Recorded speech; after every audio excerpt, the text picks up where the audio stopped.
Welcome back na naman sa channel na ito. This is John Peña. So ngayon pumunta na naman tayo dito sa Barangay Cabugao, Milaor, kung saan piyesta na naman kasi dito sa ating barangay. So saktong-sakto na dumating ako dito ng bandang 10 o'clock AM. So binababa na lahat yung mga sound system dito sa may labas ng sa may labas ng basketball court. So dito linagay yung sound system natin. So, anim yan na W box. So, medyo mainit kasi yung panahon kaya nag-adjust tayo ng camera. So, napakainit ng panahon. So, yan guys. So, nakakapahirap ng nakapakahirap ng pagbubuhat ng mga sound system na medyo mainit yung panahon. So, buti naman is meron naman na tubig. So ngayon, binababa na yung mga stop holding and then yung mga iba pang gamit. So ipapakita ko lahat ng mga gamit dito.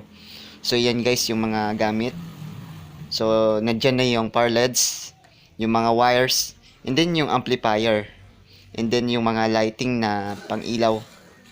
So yun lang guys. So makikita mo parang konti lang pero makikita nyo na lang yan sa full video ko. And thank you so much kay Mr. Parado, yung ating may-ari ng sound system. So maraming salamat na lang sa time ko na pwede tayo makapag-video. So shoutout na lang sa mga katulong mo. So ngayon halos inaayos pa yan lahat ng mga sound system crews. So stay tuned na lang kayo guys sa video ito. So kung hindi ka pa nakapag-subscribe sa channel na ito, please subscribe and pakihit ng notification bell and para updated ka sa mga bago kong video.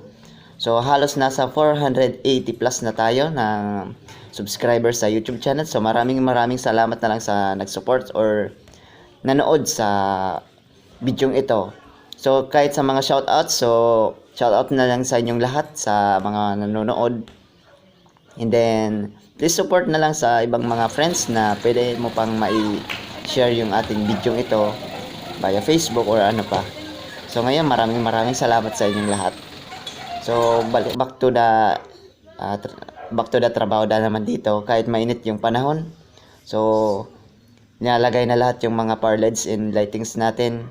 So magte-testing na sana kami ng sound system is nag-brown out pala maghapon. Kaya hapon na lang yung sound check natin or medyo gabi na. So, dire-diretso na yung pagkabit ng mga lightings. So, makikita nyo dyan guys. So, napakahirap. So, naikabit na lahat yung mga wirings sa sound sa speakers. Yan yung ating mid-high. 4 yan na mid-high. So, tig-2 yan sa magkabilaan. So, yan guys. So, bali 6 yung ating W box. Nasa gitna. So halos inaayos pa lahat ng mga power LEDs and moving heads. May dalawang moving heads dyan. So parang 15 yung power LEDs. So hindi ko lang alam kasi hindi ko nabilang. So makikita na lang natin yan dyan sa sound check natin. So stay tuned na lang guys sa video ito. And then ilagay nyo na lang lahat ng mga pa-shoutout nyo dito sa ating comment section. So maraming salamat na lang sa management ng sound system crews na si Mr. Parado. So medyo mainit pa yung panahon. So kailangan pa talagang ikabit.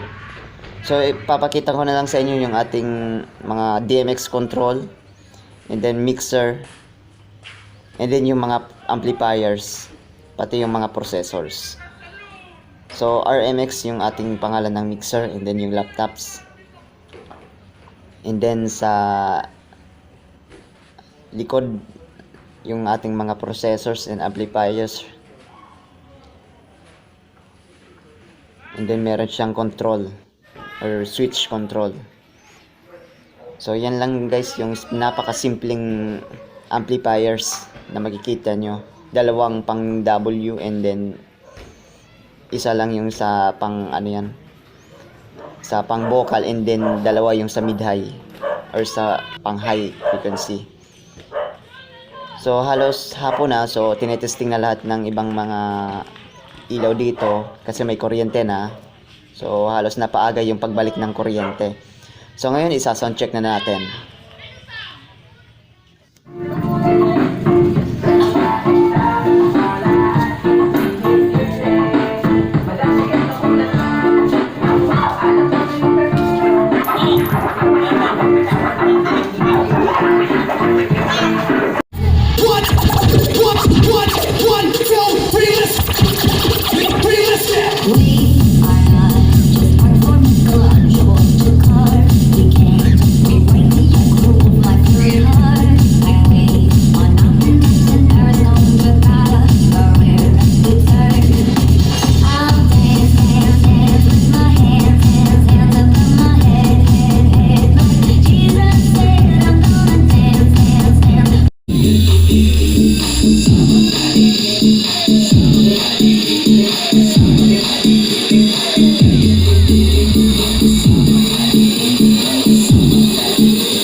So ngayon, dito na lang tayo magtatapos ng ating video ito. So mag-comment na lang kayo kung anong ating reaction natin dito sa ating sound system natin.